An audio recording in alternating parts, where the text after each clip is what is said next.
আছি এখন কল্যাণী হালি শহরের মাঝামাঝি। আর এখন যে জায়গাটায় নিয়ে যাচ্ছি সেটাকে ইট ভাটা বলে। মানে ওখানে ইট তৈরি হয়, কীভাবে ইট তৈরি হয় বা ইট যে এখানে পরপর আছে সেটা দেখা। আজ আমি চলে এসেছি কল্যাণীর একটি ইটভাটায়। আমাদের চারপাশে যত বাড়ি, স্কুল, হাসপাতাল কিংবা উঁচু দালান তৈরি হয় তার পেছনে যে অন্যতম গুরুত্বপূর্ণ উৎপাদন রয়েছে সেটি হলো ইট। আর সেই ইট তৈরির পুরো প্রক্রিয়া কাছ থেকে দেখতেই আজকের এই বিশেষ ব্লগ।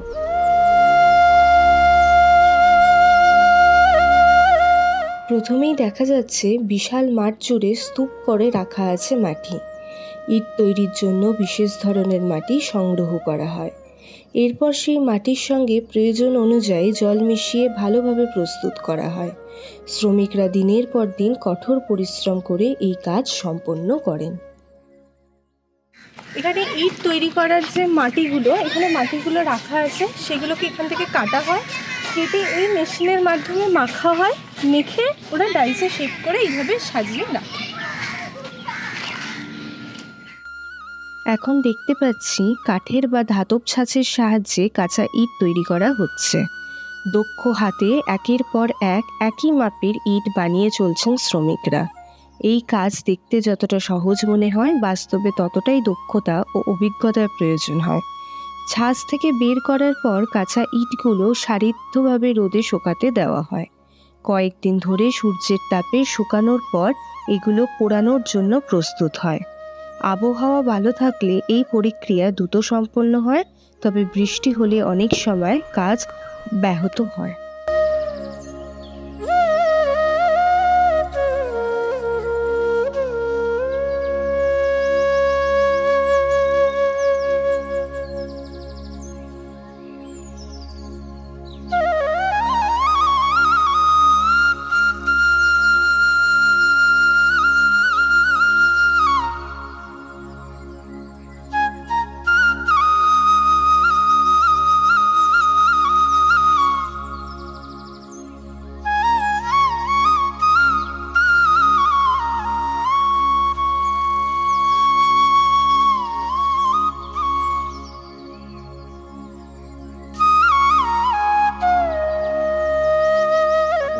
আপনাদের এখানে দিনে কত ইট বানানো হয়?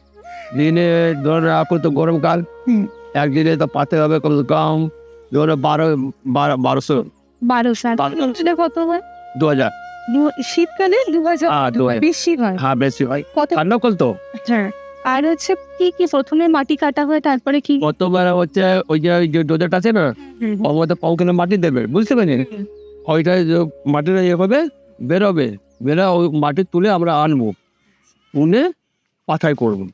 আচ্ছা, ওটাকে মাখা হবে, হ্যাঁ মাখা হবে, তারপর ওদের দিতে হবে আর পাথায় করতে হবে, বুঝতে পারছি। এবার চলুন যাই ইটভাটার মূল অংশে। এখানে বিশাল চুল্লিতে হাজার হাজার কাঁচা ইট সাজিয়ে রাখা হয়। এরপর নির্দিষ্ট তাপমাত্রায় দীর্ঘ সময় ধরে সেগুলোকে পোড়ানো হয়। এই পোড়ানোর প্রক্রিয়া কাঁচা ইটকে শক্ত ও টেকসই নির্মাণ গতিতে পরিণত করে। চুল্লির ভেতরে তাপমাত্রা অত্যন্ত বেশি থাকে, তাই এখানে কাজ করা শ্রমিকদের প্রতিদিন নানা চ্যালেঞ্জের মুখোমুখি হতে হয়।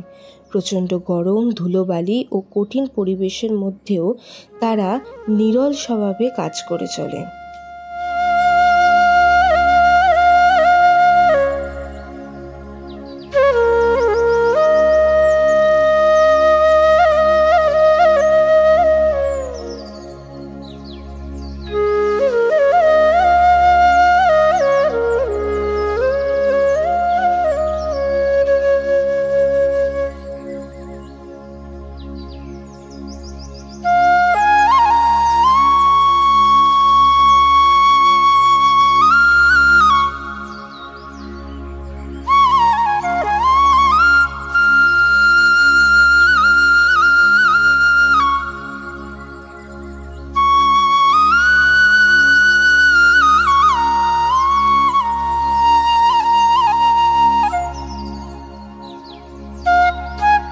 একটি ইট তৈরি হওয়ার পেছনে কতটা শ্রম, সময় এবং দক্ষতা জড়িয়ে থাকে তা আজ এখানে এসে স্পষ্টভাবে বোঝা গেল।